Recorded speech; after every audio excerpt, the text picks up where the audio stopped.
Hey guys, welcome back to my channel. Tonight, we're talking about the Founding Fathers. Yeah, those guys on the money, carved into mountains, taught in schools like slightly less bearded saints. Forget the powdered wigs and noble pronouncements for a second. Wipe that shiny veneer right off. Because what they called liberty, you might just call a convenient excuse to get obscenely rich and make sure nobody could tell you what to do with your property, including the human kind. This isn't a cozy history lesson where everyone learns valuable civics lessons. This is a survival gauntlet through the swamp of American origins, where ideals were negotiable and hypocrisy was the unofficial national anthem. You think you know the story? Bless your naive heart. The real one smells like old money, gunpowder, and something rotten buried just below the surface. Before we plunge headfirst into the grimy truth, hit like and subscribe, but only if you're ready for history's ugly truth served with a side of uncomfortable laughs. If you prefer your history sanitized, bland, and utterly useless, frankly, you're on the wrong channel. Now dim the lights, brace yourself, and step into history's darkest corners, where the heroes had feet of clay and those feet were often trampling someone else. Tell me in the comments, if you could ask one of them the real hard questions, who would it be and what would you ask? Try not to make it something polite. Now, the narrative they sell you is pure, unadulterated fiction. A fairy tale spun by the victors, polished over centuries until it gleams like a brand new penny. You picture stoic men, quill in hand, drafting documents illuminated by divine right, guided by pure principles. Stop it.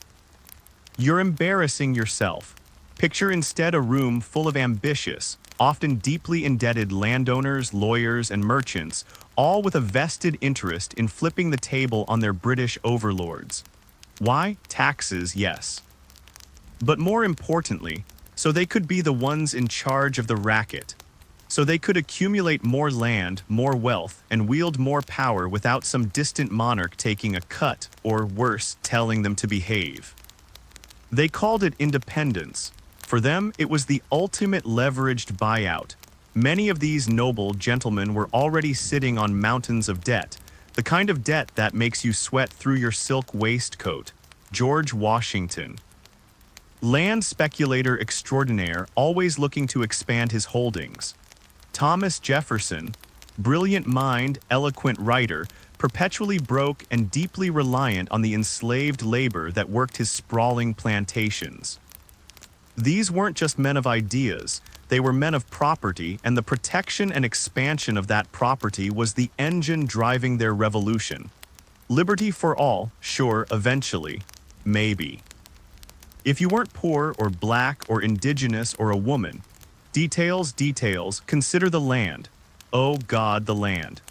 The British tried to put limits on westward expansion with the Proclamation of 1763, saying colonists couldn't just shove past the Appalachian Mountains and take whatever they wanted from Native Americans. The founders hated this, absolutely despised it. Why? Because many of them had invested heavily in Western land speculation companies. They saw a continent ripe for the taking, a potential gold mine, and some decree from London was getting in the way of their anticipated profits. Their vision of freedom conveniently involved the freedom to dispossess others. Funny how that works, right? Your God-given rights end precisely where my property line begins, unless your property line happens to be where I want to build my new estate. Shays' Rebellion in 1786 is a perfect, ugly snapshot of this. Farmers, many of whom were Revolutionary War veterans, were drowning in debt and taxes imposed by the new state governments. They were losing their farms. They dared to rise up, demanding relief, sometimes even closing courts to stop foreclosures.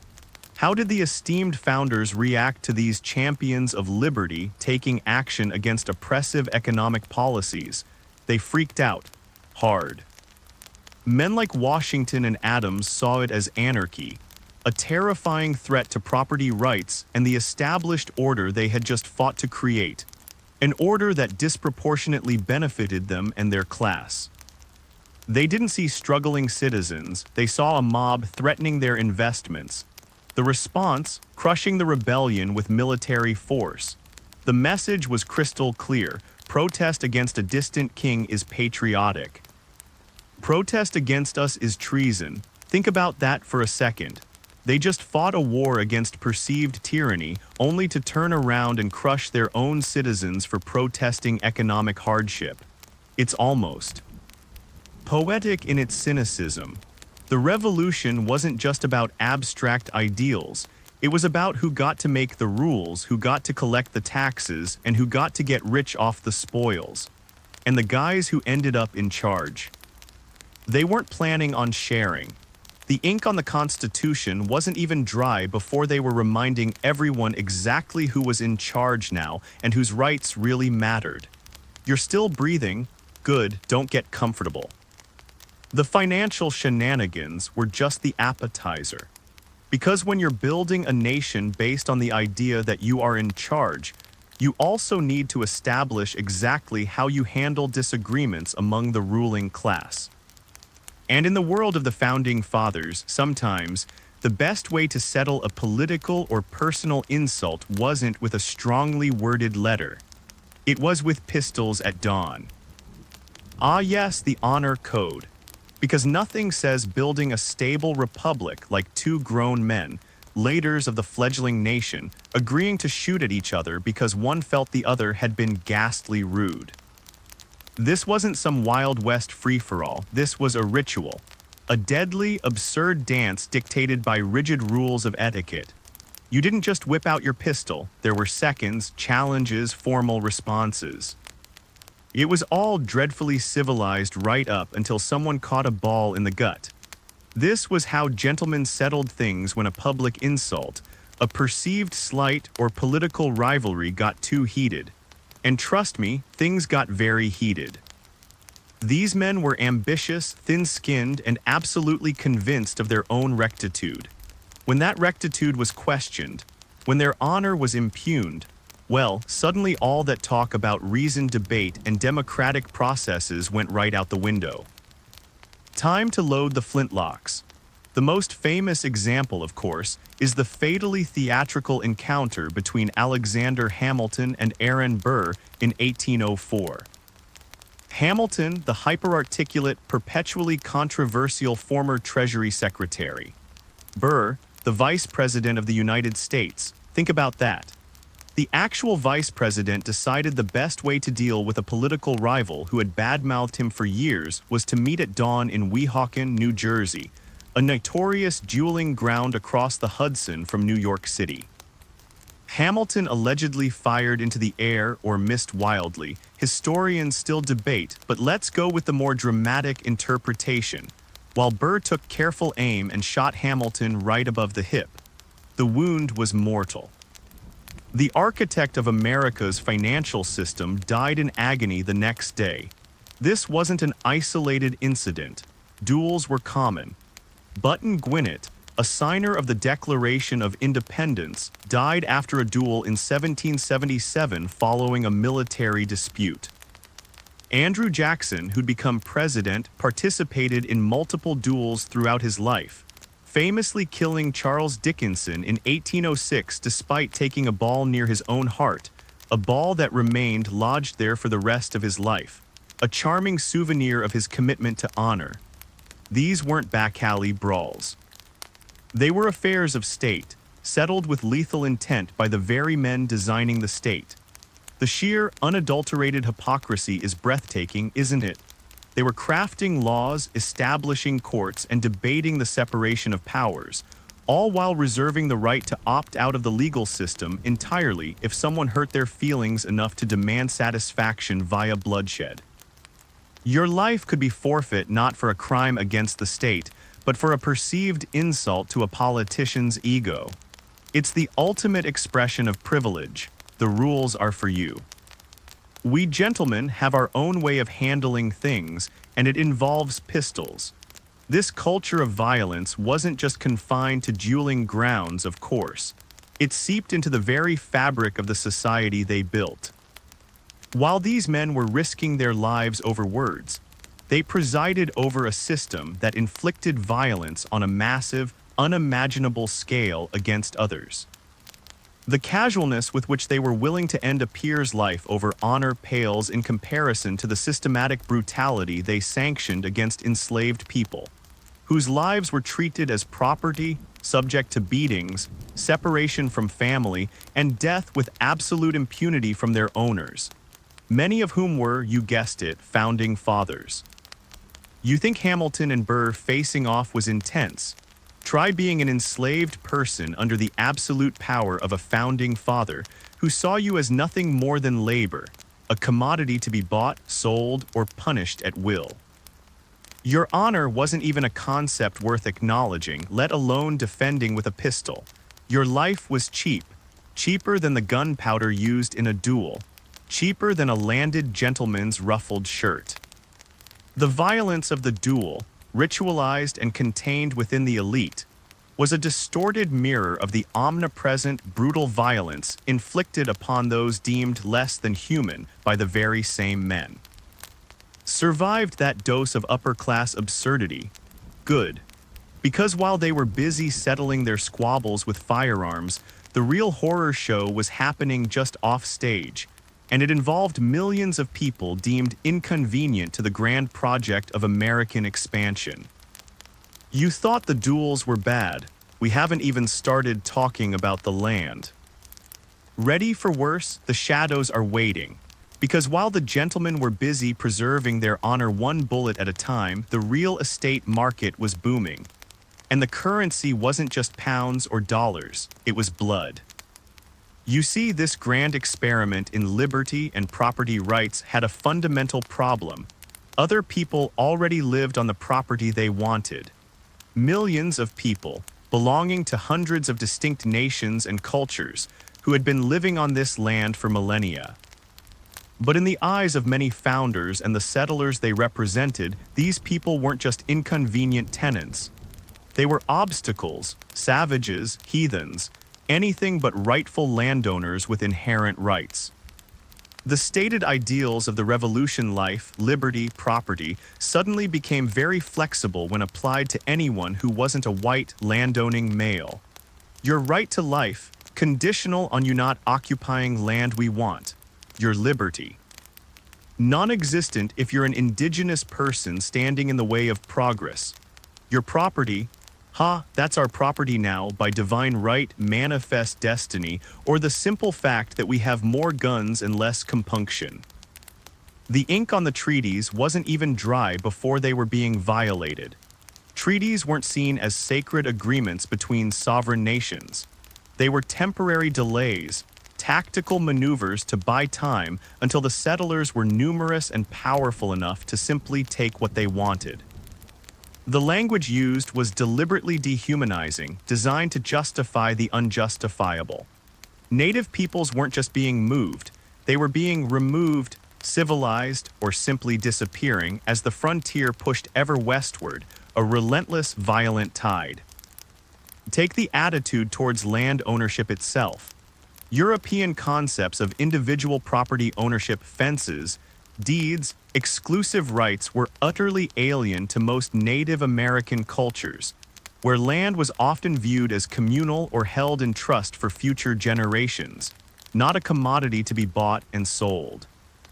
This fundamental misunderstanding, whether genuine or willfully ignorant, provided a convenient excuse. They don't use the land properly, the argument went. They don't improve it, don't fence it, don't farm it like we do. Therefore, it must be empty, ripe for the taking. An empty land just waiting for enlightened Europeans to fill it up and make it profitable. Never mind the villages, the farming, the complex social structures, the deep spiritual connections to the land that had existed for thousands of years. If it didn't look like a European farm, it wasn't used. And if it wasn't used, well, finders keepers. This wasn't just passive encroachment, it was active policy, often backed by military force. The rhetoric was about expanding freedom and opportunity, but the reality was dispossession and slaughter. The very government established by the founders, the one based on these high-minded ideals, funded expeditions, built forts, and eventually authorized militias and standing armies to clear the way for settlement. Your right to pursue happiness conveniently ended at the barrel of a soldier's musket if you had the misfortune of being born on valuable land. Consider poor Jeremiah, our hypothetical peasant from the coast, desperate to escape debt and the rigid social hierarchy of the established settlements. He hears tales of opportunity in the West, of land for the taking, of a chance to finally own something, to be free. So he packs his meager belongings and heads out, dreaming the American dream before it even had a name. What does he find? Not empty wilderness waiting to be tamed, but a brutal, ongoing conflict. He sees burned villages, hears horror stories from terrified survivors, or perhaps even joins a militia himself, told he's defending innocent settlers from savages, when in reality he's participating in a land grab sanctioned by the very men who signed declarations of independence. His quest for freedom is built on the active destruction of someone else's. The opportunity he seeks exists only because others are being violently removed. The scale of this wasn't just a few isolated incidents. It was a systematic, generations-long process. The policies enacted under the early republic, guided by the principles laid down by the founders, set the stage for the near-total dispossession of Native Americans across the continent. The rhetoric of freedom and equality flowed beautifully from their pens, but it evaporated into thin air when it came time to share land or power with anyone who didn't fit their narrow definition of a citizen. The vast wealth accumulated by early Americans, including the founders themselves, was built not just on enslaved labor, but on stolen land. The farms, the plantations, the expanding territories, they came at an incalculable cost to the people who had been its stewards for millennia. So the next time you see a majestic painting of the westward expansion, or read a glowing account of pioneer spirit, remember Jeremiah, remember the burning villages, and remember that the ground America was built on was already occupied. And the men who signed the blueprints, they knew exactly what they were doing, ready for more unpleasant truths, because we haven't even gotten to how they treated their own labor force. Survived the duels, made it past the land grab, good. Now let's talk about the foundation stone of many a founding father's fortune, the bedrock of the Southern economy and the single greatest, most glaring contradiction in their entire land of the free spiel. Chattel slavery. You picture the ringing declarations about liberty and equality, right? Now picture the back-breaking labor on a Virginia plantation, the whip cracking, the families being torn apart and sold down the river. Both pictures are America, and the men who signed the first document often own the people living the second picture. Let's not mince words. Slavery wasn't a peripheral issue for the founders. It was deeply embedded in their lives, their wealth, and their political calculations. George Washington, the father of the country, owned hundreds of enslaved people at Mount Vernon. Thomas Jefferson, the guy who wrote "All men are created equal," owned over 600 people over his lifetime at Monticello. James Madison, the father of the Constitution, a slave owner. Patrick Henry, give me liberty or give me death, owned slaves. These weren't just a few bad apples, this was a significant portion of the leadership class. Their very status as gentlemen, their ability to participate in politics and intellectual pursuits, was often subsidized by the unpaid, forced labor of others. The cognitive dissonance required to simultaneously champion liberty and own human beings is, frankly, astounding.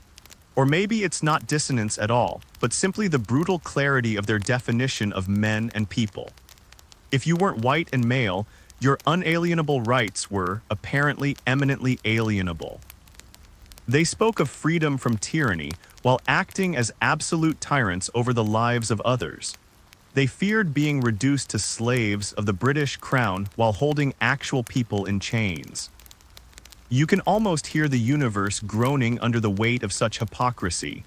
For the founders who were slave owners, their enslaved people were not just labor, they were property, capital, assets, just like land or livestock.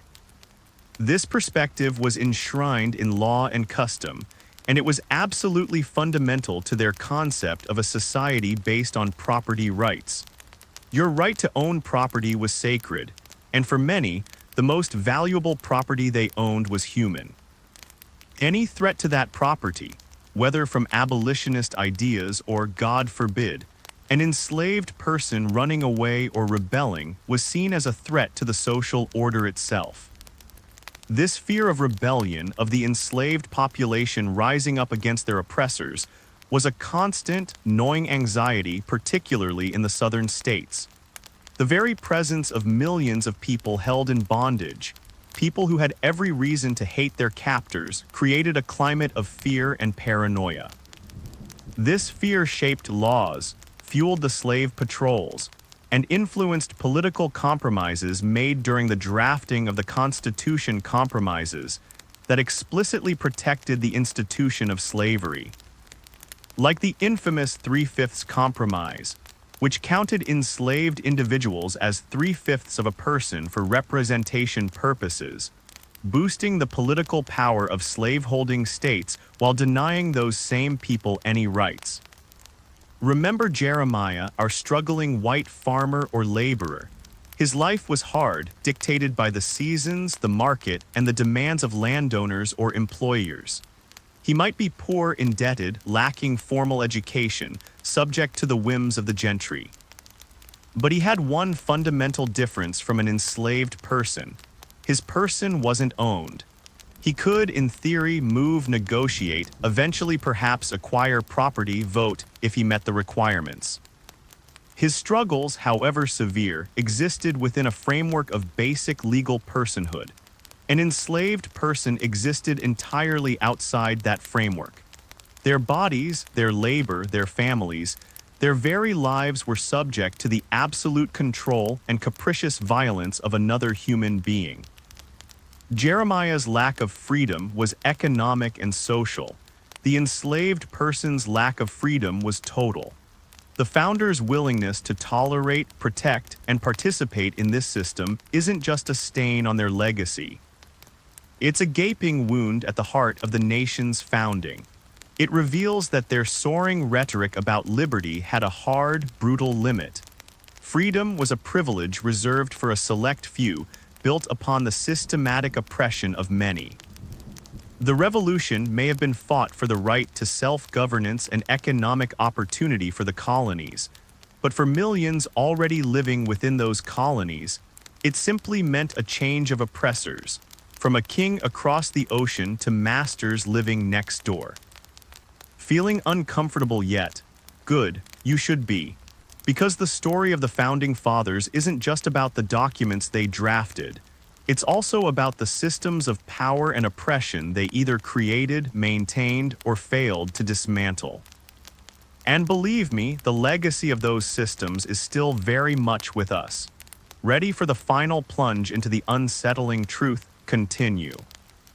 Ready for the final plunge into the unsettling truth?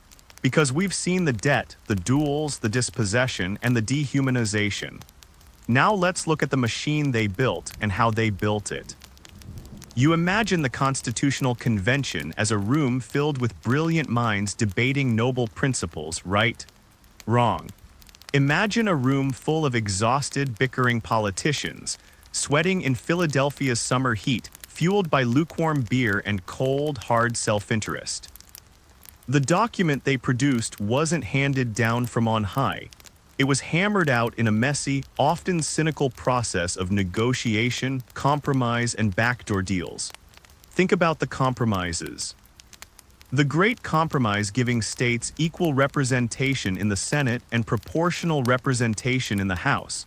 A naked power struggle between large and small states. The Electoral College. A convoluted system partly designed to protect the power of southern states, where the enslaved population who couldn't vote would boost representation. The delay on banning the international slave trade until 1808. a direct concession to Southern planters who wanted to stock up on human property before the door slammed shut. This wasn't about abstract justice. It was about keeping the fragile Union together by appeasing powerful, often contradictory, interests. The supreme law of the land is in many ways a testament to whose ox could not be gored. The political infighting didn't stop once the ink was dry. Oh no, that's when it really got interesting. The early years of the Republic were a political knife fight. The Federalists, led by Hamilton and Adams, wanted a strong central government, a national bank, and a pro-industry agenda that frankly benefited the merchant and financial classes. The Democratic Republicans, led by Jefferson and Madison, championed agrarian interests, states' rights, and a more limited federal government, a vision that conveniently protected the power of Southern plantation owners and Western farmers. These weren't just polite disagreements over policy. These were bitter, personal feuds fueled by ambition, ideology, and genuine contempt. Newspapers of the era, often secretly funded by political factions, were absolutely vicious, slinging accusations of corruption, treason, and moral depravity. Hamilton called Adams a man of ungovernable temper and of a vanity without bounds. Jefferson and Hamilton loathed each other with a passion that bordered on the operatic. The very men who supposedly united the nation were also busy trying to tear each other down politically, using every dirty trick in the book. Remember Jeremiah, our guy who just wanted a bit of land and a chance to get ahead. While he was struggling to clear a patch of ground or arguing with a tax collector, these guys were playing high-stakes political poker, and the rules they were setting directly impacted his life. Did the new national bank help him, or did it primarily benefit urban elites? Did the government's land policies make it easier for him to acquire property, or did they favor wealthy speculators? Did the rhetoric of freedom translate into actual opportunities for poor white farmers? Or was it mostly window dressing for a system still designed to benefit the already powerful? For many like Jeremiah, the promise of the revolution felt increasingly hollow. The elite had exchanged one ruling class across the ocean for another one closer to home. Taxes were still levied, debt still demanded, and the social hierarchy, while perhaps more fluid for some, remained stubbornly in place. The liberty they fought for didn't automatically translate into economic security or political power for the average citizen. Shays' rebellion wasn't an anomaly. It was an early symptom of the deep class and regional divisions that the founders' compromises had papered over but not resolved. The Alien and Sedition Acts of 1798, passed under John Adams' presidency, are a perfect, cynical example of how quickly revolutionary ideals could be tossed aside when dissent reared its head. Passed by Federalists afraid of criticism from Jeffersonian Republicans and the press, these laws made it a crime to publish false, scandalous, and malicious writing against the government or its officials. Freedom of speech. Freedom of the press, suddenly optional if you were criticizing the wrong people. The very men who had railed against British tyranny were now enacting their own version of suppressing opposition. It's enough to make you choke on the irony. This era wasn't just about establishing a government. It was about solidifying power. It was about ensuring that the revolution, while freeing them from Britain, didn't accidentally empower people they considered unfit to rule: the poor, the uneducated, the enslaved, the indigenous women.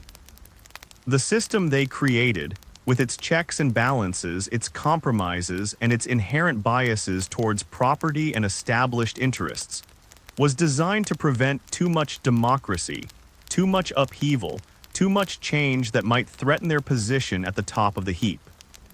Monsters, oh, they're not just in the trees, they're in you. And they were definitely in the halls of power, shaping a nation with one hand while protecting their own interests with the other. You want a simple story of heroes and villains. Tough. History, the real stuff, is far messier, far more compromised, and far more unsettling. Survived all that, don't get cocky, it gets uglier. Because the real legacy isn't just in the documents. It's in the unresolved conflicts, the inequalities baked into the system, and the ongoing struggle to live up to ideals that were, frankly, aspirational fiction for many at the start.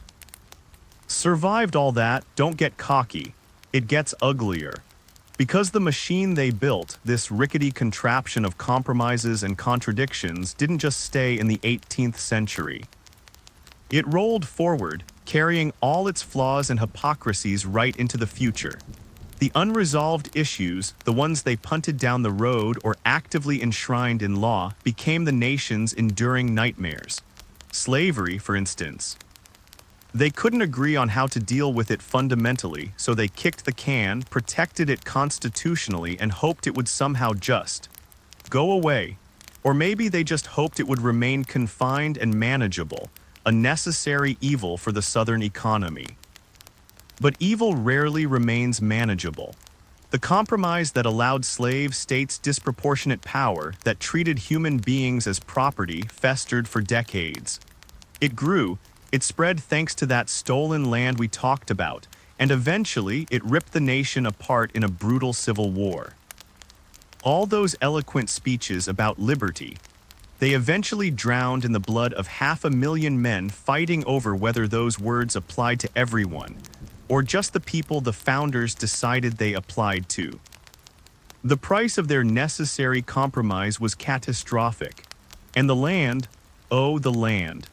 The policies and attitudes established in the founding era set the stage for over a century of relentless, often genocidal expansion.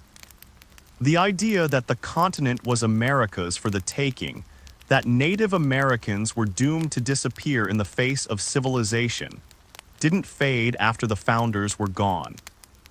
It became government policy, culminating in events like the Trail of Tears, where thousands of Cherokee and other tribes were forcibly marched from their ancestral lands, many dying along the way, all to clear the path for white settlement and cotton plantations.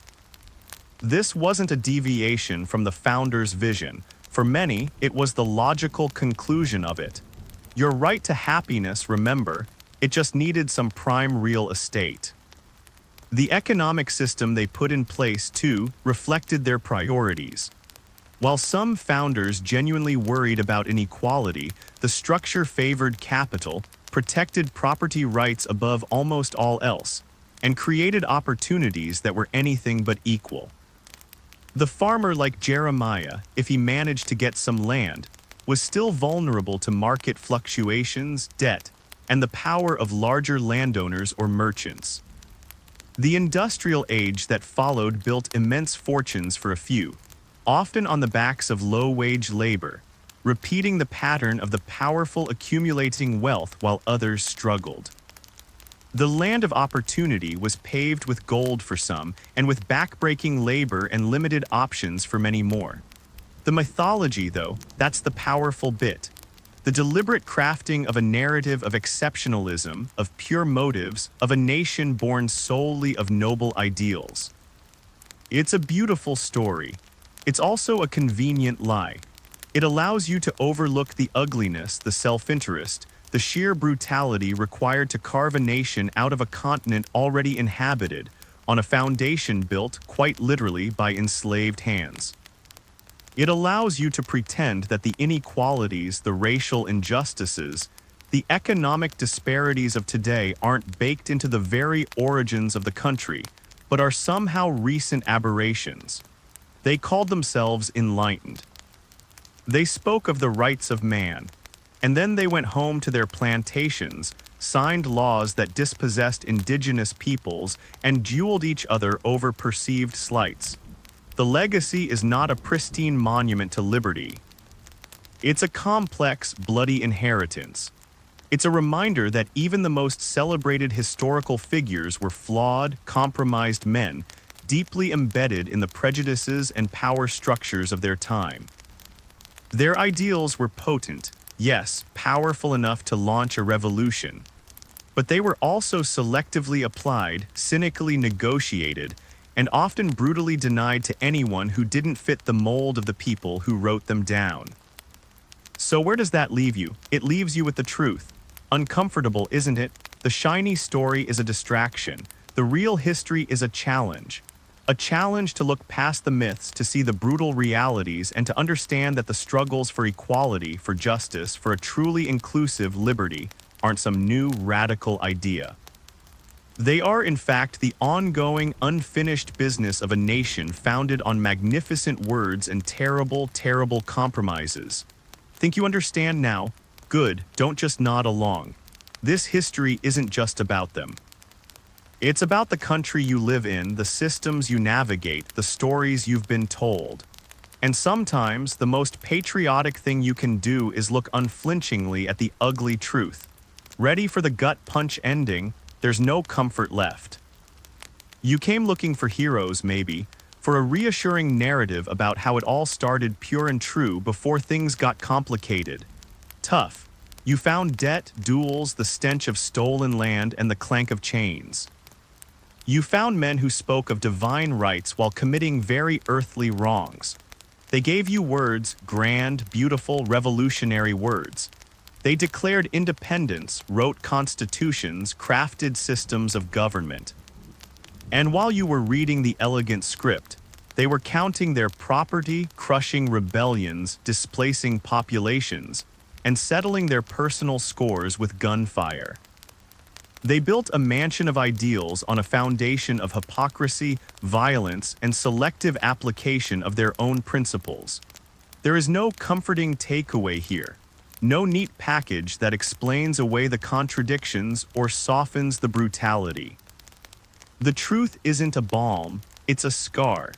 It's the knowledge that the very ground zero of American liberty was also ground zero for systemic oppression. That the cheers for freedom for some drowned out the cries of despair from many others. That the architects of this nation were brilliant, yes, but also self-interested, deeply flawed, and capable of breathtaking cruelty in pursuit of power and profit. This isn't ancient history gathering dust in a museum. This is the DNA. The unresolved tensions, the baked-in inequalities, the willingness to prioritize property and power over human dignity, it's all still humming beneath the surface. The ugly truth isn't just a historical fact. It's your inheritance. So look at that shining city on a hill they dreamed of. Now look closer.